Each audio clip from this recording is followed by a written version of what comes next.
అందరికీ నమస్కారం.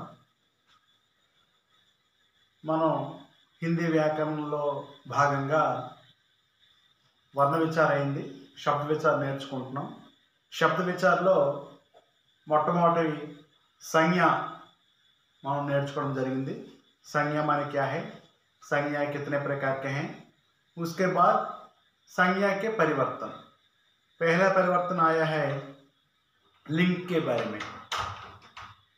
ప్రతి నామవాచకానికి కూడా స్త్రీలింగము పురుషలింగము అనే జాతి ఒకటి ఉంటుంది. దాని ప్రకారం మనం క్లాసిఫికేషన్స్ నేర్చుకున్నాము. దాని తర్వాత లింగ నియమాలు కూడా నేర్చుకున్నాము. ఒకసారి సింహావలోకనం చేసుకున్నట్లయితే లింగ అనేది స్త్రీ జాతిని సూచిస్తే స్త్రీలింగాలు అంటారు, పురుష జాతిని సూచిస్తే పురుషలింగాలు అంటారు. అయితే మనం జనరల్ నియమాలను నేను చెప్పలేదు, అందరికీ తెలిసినవని చెప్పేసి నేనేం చేశానంటే लिंग निर्धारण के लिए लोक व्यवहार प्रामाणिक है కాబట్టి ఆ లోక్ వ్యవహారికి సంబంధించిన నియమాలు కూడా నేను చెప్పాను. అలాగే రూప్ के आधार पर लिंग परिवर्तन के నియమం నేను చెప్పాను. అయితే ఇక మనం నెక్స్ట్ నేర్చుకోబోయేది ఏంటంటే వచనం. అంటే ఏంటంటే మీకు ముందే చెప్పిన వికారి శబ్దలో మొట్టమొదటిది సంజ్ఞ. लिंग के अनुसार विकारी शब्द मारता है, वचन के अनुसार विकारी शब्द मारता है, विभक्ति के अनुसार विकारी शब्द मारता है. विभक्ति అంటే కారక. అందులో మనం నేర్చుకోబోయేది ఏంటంటే చూడండి వచనం. వచనం అంటే చాలా మనకందరికీ తెలిసిందే. ఏ భాష అయినా సరే ఏకవచనం బహువచనం. ఒక వస్తువు గురించి చెప్తే ఏకవచనం అంటాం, ఒకటి కంటే ఎక్కువ చెప్తే ఏమంటాం చెప్పండి, బహువచనం అంటాం. అంతే, మరి ఇంకేం లేదు. అయితే హిందీలో एक वस्तु के बारे में या एक व्यक्ति के बारे में संख्या जो एक है तो एक वचन है, एक से अधिक है तो बहुवचन है. వస్తువులు వస్తువు వస్తువులు, పుస్తకము పుస్తకాలు. పుస్తకాలు అంటే అర్థం ఏంటి చెప్పండి, ఒకటి కంటే ఎక్కువ. పుస్తకం అంటే ఒకటే. సో एक का बोध करने वाले शब्द को क्या कहते हैं, एक वचन कहते हैं. एक से अधिकता को बोध करने वाले शब्द को क्या कहते हैं, बहुवचन कहते हैं. అయితే మనం ఏ విధంగా అయితే లింగ్కి మనం నియమాలు చెప్పుకున్నామో, స్త్రీలింగం నుంచి పుల్లింగంలో మార్చడానికి కొన్ని నియమాలు మీకు సాధారణంగా ఉంటాయని చెప్పుకున్నాము. అదేవిధంగా కూడా మనము వచనం మార్చడానికి కూడా కొన్ని నియమాలు ఉన్నాయి. ఎందుకంటే ఇంగ్లీష్లో లాగా సింపుల్గా ఎస్ఈఎస్ పెట్టడం కానీ తెలుగులో లూ పెట్టడానికి అయిపోదు మనకి. ఎందుకంటే మన హిందీ భాష అనేది ప్రత్యేకమైన భాష. తెలుగులో ఏ వస్తువుకైనా సరే లూ పెట్టేస్తే బహువచనం అయిపోద్ది. పెన్ను పెన్నులు, పుస్తకము పుస్తకాలు, బల్ల బల్లలు, కుర్చీ కుర్చీలు. అలా ఇంగ్లీష్లో కూడా ఎస్ కానీ ఈఎస్ కానీ పెట్టేస్తే అయిపోద్ది. కానీ హిందీకి వచ్చేసరికల్లా అలాంటివి ఏమీ కాదు, కొన్ని ఎక్కువ నియమాలు ఉన్నాయి. ఎందుకంటే హిందీ భాష శబ్ద నిర్మాణ క్రమమే చాలా వేరుగా ఉంటుంది, వైవిధ్యంగా ఉంటుంది. అందుకని చెప్పేసి మనం దాన్ని బహువచనంలోకి మార్చేటప్పుడు కొన్ని నియమాలు మనం తెలుసుకోవాలి.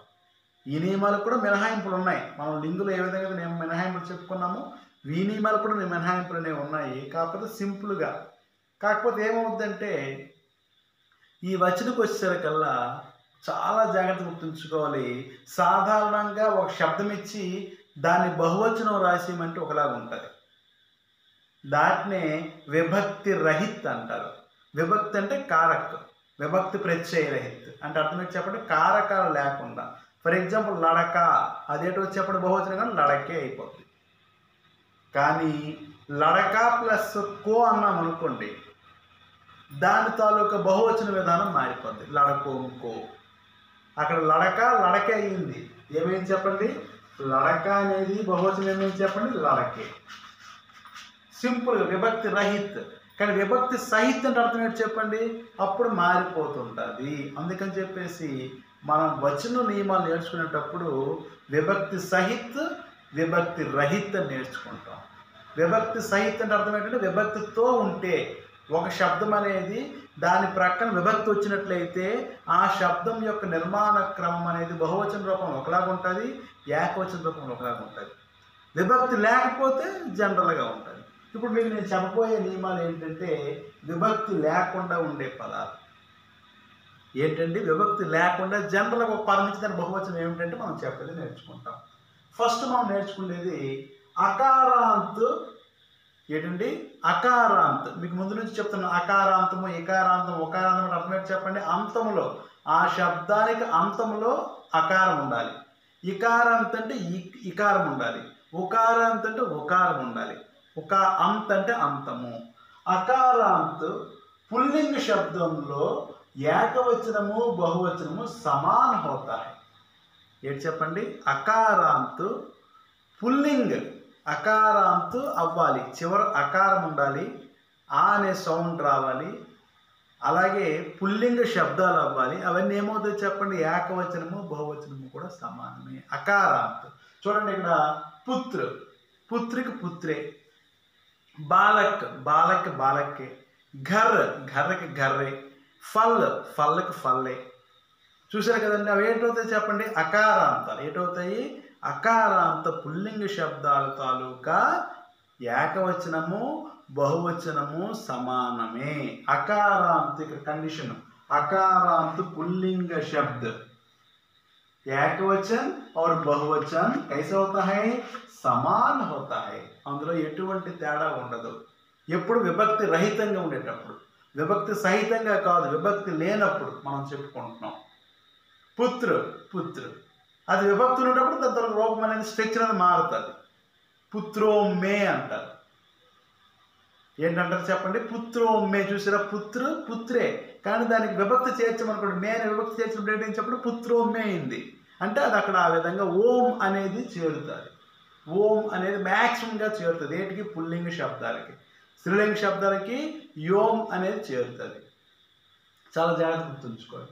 అయితే ఒకటో కండిషన్ ఏంటంటే అకారాంత పుల్లింగ శబ్దాలకి ఏకవచనము బహువచనము సమానము.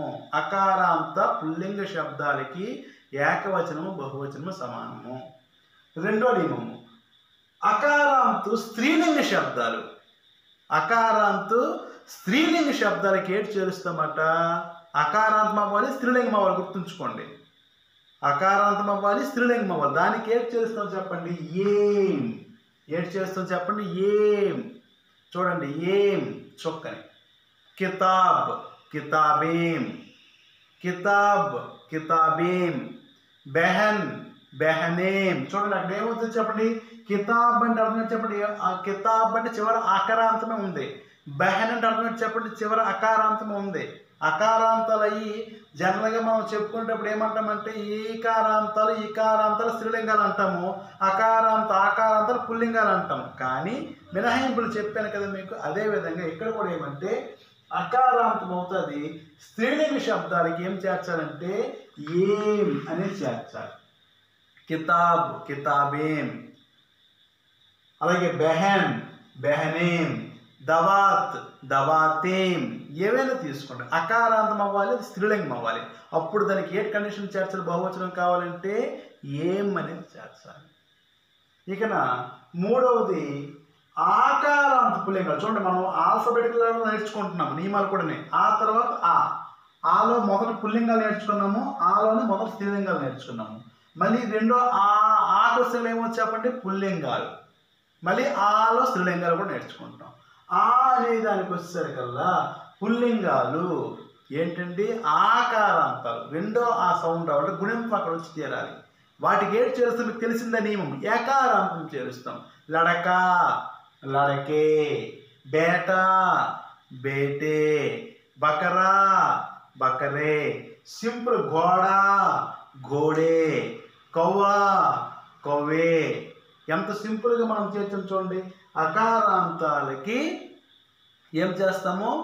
ఆకారాంతాలకి చూడండి, రెండో ఆకారాంత పుల్లింగ శబ్దాలకి ఏ అనే ప్రత్యయాన్ని చేర్చినట్లయితే ఏమవుతాయి చెప్పండి? బహువచనంగా తయారవుతాయి. బేటా, బేటే. కవ్వా, కవ్వా అంటే నరకవ్వ అని ఇక్కడ అర్థం తీసుకోవాలి. కవ్వ అనేది ఏంటంటే నరకవ్వ. కవ్వ అనేది ఏమి బహువచనం ఏమి చెప్పండి? కవ్వే. లడక, లడకే. ఘోడా, ఘోడే. ఏమవ్వాలి చెప్పండి? ఆకారాంతాలు అవ్వాలి, పుల్లింగం. అకారాంత పుల్లింగాలు ఏకవచన బహువచనం సమానంగా ఉంటాయి. ఆకారాంత పుల్లింగాలు బహువచనం ఉన్నది మనం మార్చాలంటే దాన్ని ఏం చేయాలి చెప్పండి? ఏ అనే ప్రత్యయాన్ని మనం చేర్చాలి. మరి ఆకారాంత స్త్రీలింగాలు చాలా మటుకు తక్కువ. ఎందుకంటే ఏకారాంతము ఏకారాంతమే మనకేమవుతాయంటే మనకి స్త్రీలింగాలు అవుతాయి. ఇక్కడ నెక్స్ట్ చూడండి, ఊ ఔర్ ఊ. ఊ చూడండి, అయిపోయిన తర్వాత ఊరికి వచ్చాం. ఊ और ఊ స్త్రీలింగ శబ్దాలు ఏవైనా ఉన్నట్లయితే ఒకారాంతు లేదా ఊకారాంతు, ఉకారాంతు లేదా ఊకారాంతు స్త్రీలింగ శబ్దాలు ఏవైనా ఉన్నట్లయితే వాటికి ఏది చేర్చారట? ఏం. చూడండి, ఏ రాసి అర్ధచంద్ర బిందు పెట్టాలి.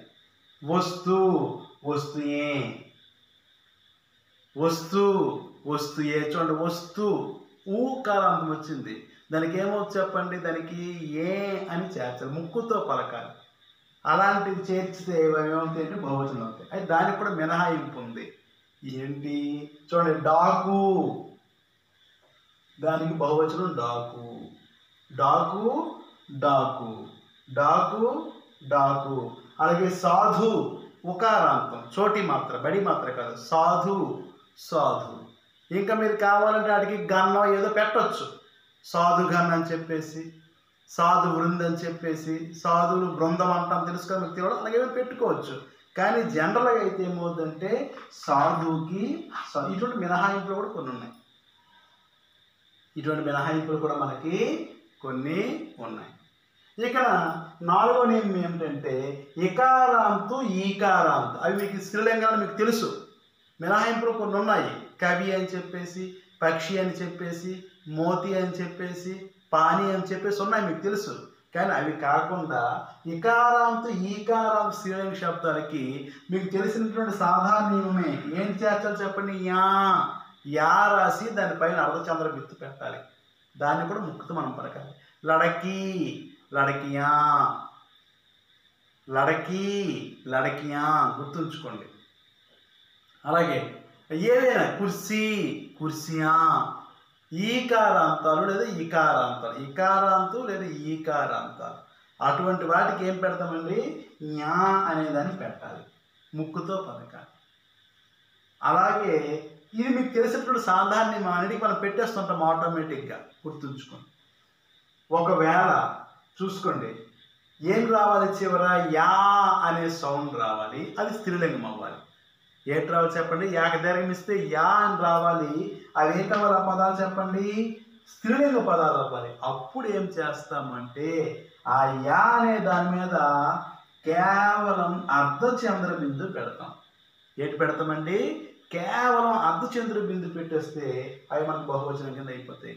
డిబియా డిబియా మామూలుగా పలికాం, డిబియా ముక్కుతో పలికాం, అర్ధచంద్రాకార బిందు బహువచనం. డిబియా ఏకవచనం, డిబియా.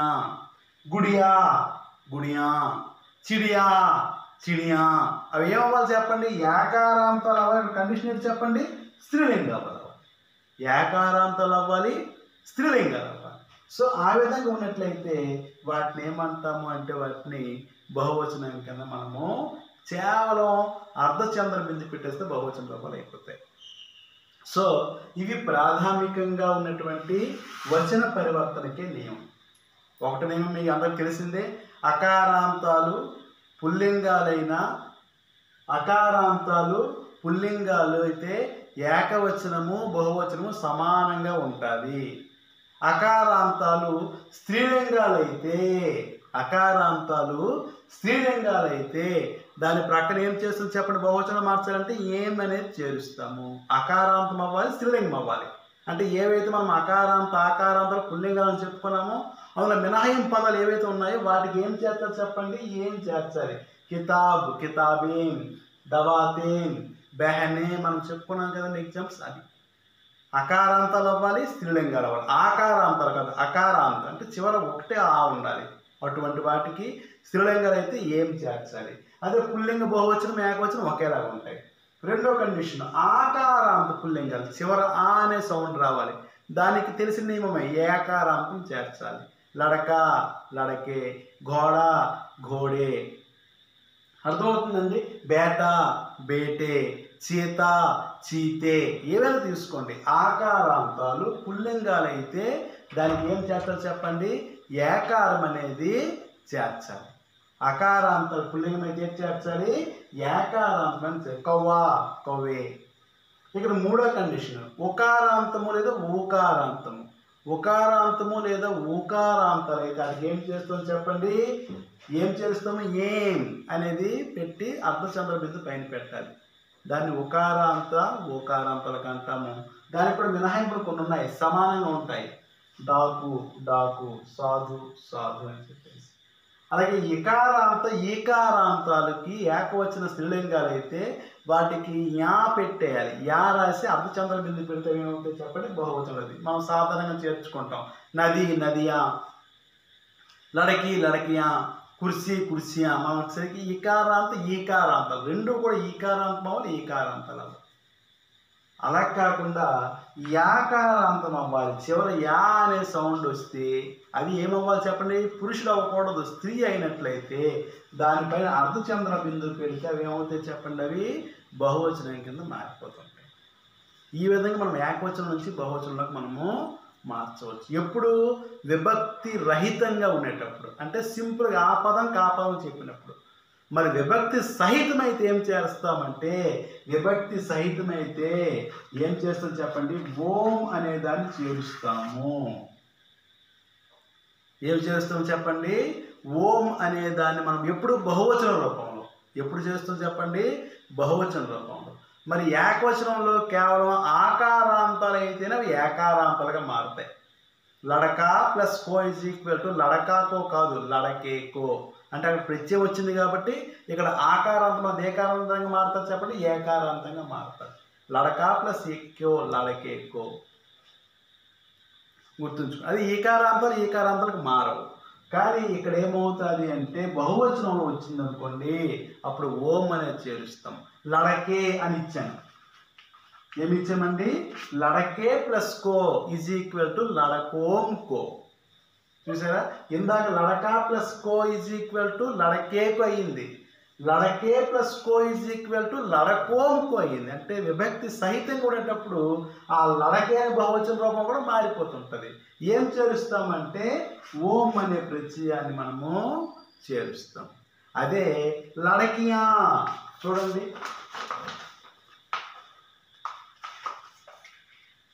లడకియా అంటే బహువచనం. దీనికి ఏం చేస్తారు చెప్పండి, కో అనే ప్రత్యయం చేర్చాలనుకోండి, ఏమో చెప్పండి, ఇది కూడా లడకియా కో అనరు, ఏమో చెప్పండి, లడకియోం కో.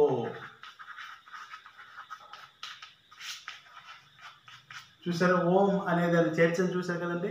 స్త్రీలింగాలకైనా పుల్లింగాలకైనా బహువచన రూపంలో ఉండే వాటికి విభక్తి ప్రత్యయాన్ని కానీ మనం చేర్చినట్లయితే మనకి ఏమవుతాయంటే అవి ఎల్లప్పుడూ కూడా ఓం అనే సౌండ్తో మనకు వచ్చి అదేమవుతుందంటే ప్రత్యయంతో వస్తుంది. అందుకని చెప్పేసి మనం ఏకవచనం బహువచనం నేర్చుకునేటప్పుడు విభక్తి సహితంగా నేర్చుకోవాలి, విభక్తి రహితంగా నేర్చుకోవాలి. మ్యాక్స్ విభక్తి సహితంగా విభక్తితో ఉంటే వాటి యొక్క రూపాంతరాలు ఏం చేస్తాం చెప్పండి, ప్రత్యయ రూపంలో ఓం అనే దాన్ని మనము చేర్చడం అనేది జరుగుతుంది. గుణింత రూపంలో అయినా చేర్చవచ్చు, డైరెక్ట్గా అలాగైనా సరే మనం చేర్చవచ్చు. మీరు ఎన్నో పదాలు చూసినా తెలిసిపోతుంటారు. అదే అది కాకుండా కొన్ని పదాలు దర్శన్ అని చెప్పేసి, ప్రాణ్ అని చెప్పేసి, చూడండి దర్శన్, ప్రాణ్, బాల్, ఈ పదాలు ప్రత్యేకించి ఇవి ఎలా ఉంటాయి, నిత్య బహువచనం ఉంటాయి. ఇది సింగులర్ ఉండదు. ఆప్కే దర్శన్ అనాలి. ఏదన్నా చెప్పండి, ఆప్కే దర్శన్ దుర్లభ హై, మీ యొక్క దర్శనం చాలా కష్టంగా ఉంది. సో దర్శనం ఇది ఏం చెప్పండి, ఎప్పుడు కూడా ఏకవచనంలో ఉండదు, బహువచనంలో ఉంటుంది. ఆప్కే దర్శన్, కే దర్శనం చూడండి. ఉన్కే ప్రాణ్ బచాయ, డాక్టర్నే ఉన్కే ప్రాణ్ బచాయ, ఉన్కే ప్రాణ్ చూసారా, ప్రాణ్, కే ప్రాణ్ చూసారా, కే పెట్టాం, కే అంటే బహువచనం ప్రత్యయం. అంటే అర్థం ఏంటంటే ఈ దర్శను ప్రాణం బాల్ ఇటువంటి పదాలు నిత్యము ఎల్లప్పుడూ కూడా ఎలా ఉంటాయంటే బహువచన రూపంలో ఉంటాయి. వీటికి ఏకవచన ప్రయోగాలు ఉండవు. అలాగే డాకు సాధు అనేవి ఎలా ఉంటాయంటే ఏకవచనం బహువచనం ఒకేలాగా ఉంటాయి. ఇవి కాకుండా మనం ఏం చేస్తామంటే గన్నని కానీ వృందని కానీ దళ్ళని కానీ ఇలాగ కొన్ని సముదాయ సూచకమైనటువంటి పదాలను ఏర్పాటు చేసి బహువచన రూపంలో మనము పెడుతూ ఉంటాం. బహువచనం దానికి ప్రత్యేకించి బహువచనం కావాలనుకుంటే మనం ఈ విధంగా పెట్టు. సాధుగన్ ఏమంటారు చెప్పండి, సాధు సాధుయే, బహువచనం ఏకవచనైనా ఒకటే బహువచనైనా ఒకటే, కానీ దానికి ఏమవచ్చు సాధుగన్ అనొచ్చు. జన్ అనొచ్చు. ఇటువంటి పదాలు ప్రత్యయాల రూపంలో పెట్టడం వల్ల కూడా బహుతయాత సూచక్. అవి ఏంటవుతాయి చెప్పండి? బహుత్వాన్ని సూచించే పదాలు కొన్ని ప్రత్యేకించి ఉండడం అనేది జరుగుతుంది. ఈ విధంగా హిందీలో వచనం అనేది ఉంది. వచనం అనేది కొంత ఈజీ టాపిక్కే, జనరల్గా మనం అర్థం చేసుకోగలము. కానీ ఎక్కడంటే కాంట్రవర్స్, విభక్తి లేకుండా ఒకలాగా ఉంటుంది, విభక్తితో వస్తే ఒకలాగా ఉంటుంది. అది ఒక్కటి మనం గుర్తుంచుకోవాలి. ప్రత్యేకించి బహువచనంలో పుల్లింగాలు అవ్వచ్చు, స్త్రీలింగాలు అవ్వచ్చు, బహువచన రూపంలో ఉన్నట్లయితే వాటి విభక్తిని కానీ చేర్చినట్లయితే అది ఏమవుతాయంటే ఓకారాంతాలుగా మారుతాయి. అది మనం చాలా జాగ్రత్తగా గుర్తుంచుకోవాలి. అప్పుడు మాత్రం అవుతుంది. కొన్ని మాత్రమే పుల్లింగ ఏకవచనం ఉన్నటువంటి వాటి మాత్రమే ఆకారాంతాలు. ఏంటి చెప్పండి? ఆకారాంతాలు ఏమవుతాయంటే ఏకారాంతాలుగా మారుతాయి విభక్తి వస్తే. పుల్లింగ ఏకవచనంలో ఉన్నటువంటి ఆకారాంతాలు ఎలా మారుతాయి చెప్పండి? ఆకారాంతాలు ఎలా మారుతాయి? ఏకారాంతాలుగా మారుతాయి. లడక ప్లస్ కో ఈజ్ ఈక్వల్ టు లడకేకో, లడకాకో కాదు. ఘోడే ప్లస్ పర్ ఈజ్ ఘోడా ప్లస్ పర్ ఈజ్ ఈక్వల్ టు ఘోడే పర్. గుర్తుంచుకోండి. ఆకారాంతం ఎలాగైంది? పర్రనే విభక్తి వచ్చింది కాబట్టి ఏకారాంతంగా మారింది. ఇవి కొన్ని మాత్రమే. ఆకారాంత పదాలకి ఏకవచన పదాలు అయి ఉండి వాటి ప్రక్కన విభక్తి వచ్చినట్లయితే ఏకారాంతంగా మారుతాయి. అదే స్త్రీలింగాలు మారవు. లడకి ప్లస్ కో ఈజ్ ఈక్వల్ టు లడకి కోయే, లడకేకో అవ్వదు. ఎందుకంటే లడకే అంటే మన బహువచనం పుల్లింగం అయిపోద్ది. లడకి ప్లస్ కో ఈజ్ ఈక్వల్ లడకి కో. స్త్రీలింగాలు ఎప్పుడు మారవు. కుర్సీ ప్లస్ పర్ ఈజ్ ఈక్వల్ కుర్సీ పర్రే మారవు. కేవలం ఏంటని చెప్పాను నేను? అకారాంతము లేదా ఆకారాంతము పుల్లింగ ఏకవచనాలు అయితే వాటి ప్రక్కన విభక్తి వచ్చినట్లయితే అవి ఎలా మారుతాయి చెప్పండి? ఏకారాంతాలుగా మారుతాయి. అది ఏకారాంతం బహువచనం కాదు. విభక్తి రావడం వల్ల ఆ విధంగా వచ్చింది. అది గుర్తుంచుకోండి. కానీ పుల్లింగమైన స్త్రీలింగమైన బహువచన రూపాల ప్రక్కని మనము కానీ విభక్తి పెట్టినట్లయితే దాని యొక్క రూపం అనేది ఖచ్చితంగా మారి తీరుతుంది. అక్కడ ఏమొస్తుందంటే ఏమొస్తుందంటే ఓం అనే సౌండ్ అనేది మనకి వచ్చి తీరుతుంది. ఇది గమనించాలి. అందరికీ అర్థమైంది అనుకుంటాను. నా వీడియోని చూడండి, చూసి ఏమైనా ఉంటే లోటుపాట్లు ఉంటే తెలియజేయండి. తప్పక సవరించుకొని మళ్ళీ చేస్తాను. Thank you. One and all.